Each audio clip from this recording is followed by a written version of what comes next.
is we'll look at Lucas Troller's list.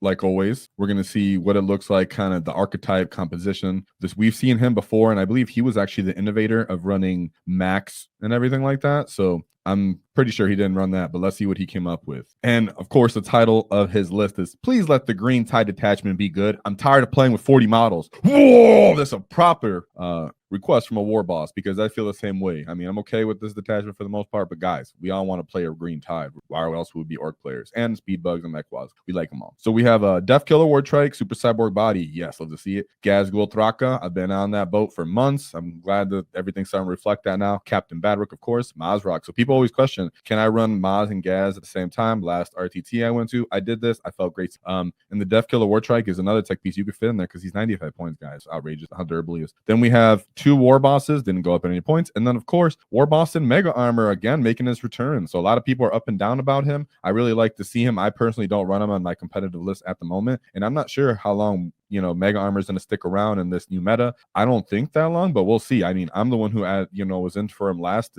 data slate. And now I'm like, I'm not sure. And I have reasons for that. So we have Beastnagga Boys, 1 unit, 4 trucks. I think the sweet spot right now, if you're not going to run wagons and that archetype, 4 trucks on every Orc list. If you're not running any wagons, still keep 3 to 4 trucks on your list. It'll be very, very useful. We got Flash Gitz, 1 unit of Gretchen. I'm the kind of person that loves to run 2 units of Gretchen bare minimum. That's me. But hey, everybody's different with how they like the wall, right? But then we have Mega Knobs, another unit of Mega Knobs. This is Gaz's unit. He keeps it up to 3-man.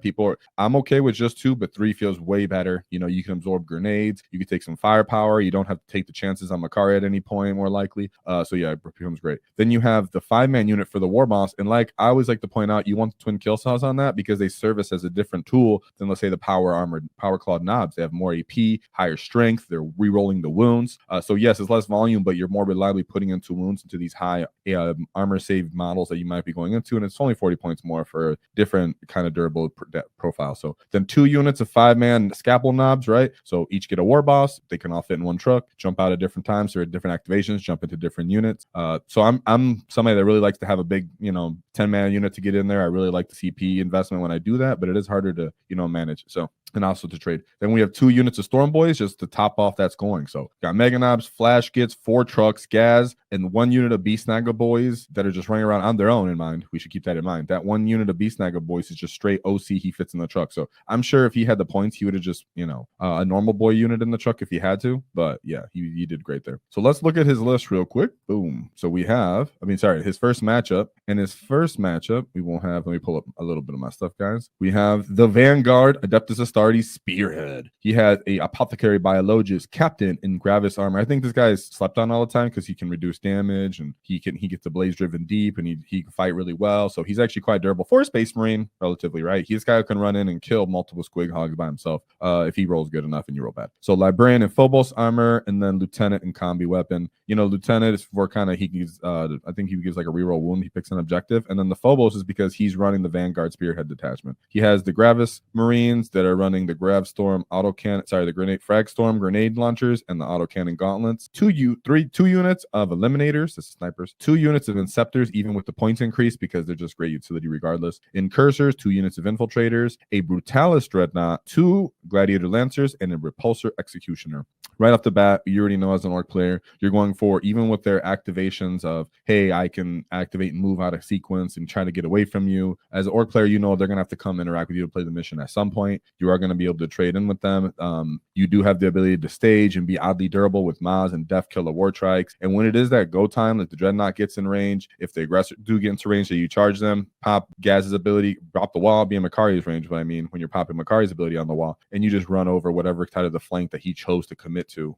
So it becomes great. It's not, this Vanguard is not that it's not strong. It's very, very, very strong. But any Space Marine player would tell you it's very hard to pilot. And Orcs are one of those armies that, oh, you made a mistake? There you go. I jumped on you. Touching different units. I'm killing you. It's continuous momentum. And Lucas Troller would have just caught that mistake right away and just ran him over. Then we have Thousand Suns. So it's funny because Lucas, I know he's had a bunch of reps into these as I've seen him play into them. This is one of the first editions, games of the edition I've seen him play into was T-Suns on War Games Live. Orcs have always had a, winnable matchup into T-Suns for the most part. The Flamers can be a problem. The assured damage. Magnus sometimes being hard to kill on his own. But all in all, the archetype for T-Suns hasn't changed very much, and Orks has, and it's only been a better matchup for us. So even with all these small units of Rubric Marines, and these guys actually brought Infernal Bolters instead of the Flamers. There's only one unit of Flamers. It looks like the big one. And he has Zangors. He still has a unit like Vortex Beast. He brought some Thousand Sun Cultists and 2 Brigands, even with the point increase. But like we just said, with changes and the points increase, he's gotten less allies that he wants to use for scoring, and now it's just for killing. So I understand that the T-Sun can be good in the right player's hand, but when it comes to 2 equally skilled players, we have the advantage in that matchup. So Lucas scored a straight 100 on him. Then we have Orc on Orc Greenskin matchup. So this was against Danny McClure. So of course the War Boss on War Boss battle here. He also brought Gaz and Miles as well. So we see another good performing Orc player that chose to do both. You know, I liked, not that I'm saying you guys have to do what I do or do what I say, but this is something that we talked about here before, and this is how I personally like to run it. But I'm somebody that's actually looking to possibly drop Miles. You know, I'm experimenting with dropping Miles, see if I can fit on the list. We have a Nabmas Magic Squig, which is how I like Edwappa's Kill Chopper, my favorite way to run it. But I'm all ears to hear people run them with the Beast Boss and Squigglesaur now after the changes. We have a War Boss and then a War Boss on Warbike. And what's interesting to me is that he doesn't have Super Cyborg body, but he still chose to run them. So we have 2 trucks, 1 unit of Gretchen, Meganauts with Twin Kill Saws, Meganauts with Power Claws, big unit of Knobs, big unit of Squigs, and then 3 units of Storm Boys and 3 units of Warbikers. So he actually has good chaff running around the field, a couple missile units to run in there and crump, only 2 trucks, and I'm failing to see the Warbike, you know, investment. I guess you can get an auto charge off and everything, but the War Boss himself doesn't fight enough. He doesn't get enough attacks. You know, that's my own little critique, but I'm sure he did fine. Lucas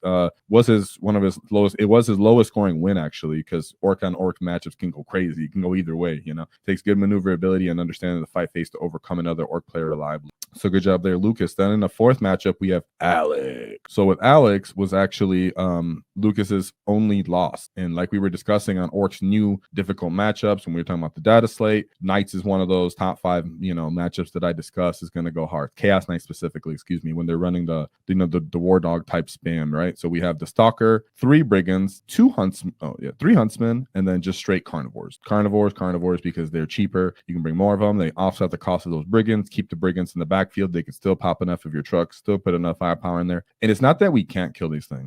It's just that behind a good Knight, Knight player, he knows when to invest them, when to sacrifice one and get a bad trade from you. He understands that possibly you as an Orc player don't have enough, small skirmishing units that are strong enough to kill these war dogs reliably. So then you're running into problems there where these guys become a problem when the player understands not to let one Orc unit missile through multiple of these guys, right? If you put them too close together, hey, my Beast Snagger Boy can grab you here, my Squigs can tag off and tag this, but a proper player knows how to use his strats to move through terrain, right? They can actually jump straight through terrain like Kool-Aid Man Titans, right? So that's very problematic for Orcs that usually want to try to move block enemies and reliably be like, you're not going to get to me and get the initiative. They're fast enough to sometimes get the initiative, have just enough firepower to pop transports by him if they can, and enough OC to out OC you, especially once they kind of take you out with all their small arms fires. It'll be difficult there, and I can totally see why. This is one of those things that if it's 2 players that are both very skilled and sometimes the mission, matters as well, they have the advantage in that matchup. So Lucas did drop that game, but like I said, going forward, of course, we can always overcome our predators, but when you're thinking about 2 possibly equal skill players or the matchup of the mission, we sometimes lose we have hard matchups in that, and that was how we would lose. His last matchup goes into one of our other difficult matchups, which is Leagues of Votann, but I'm very, very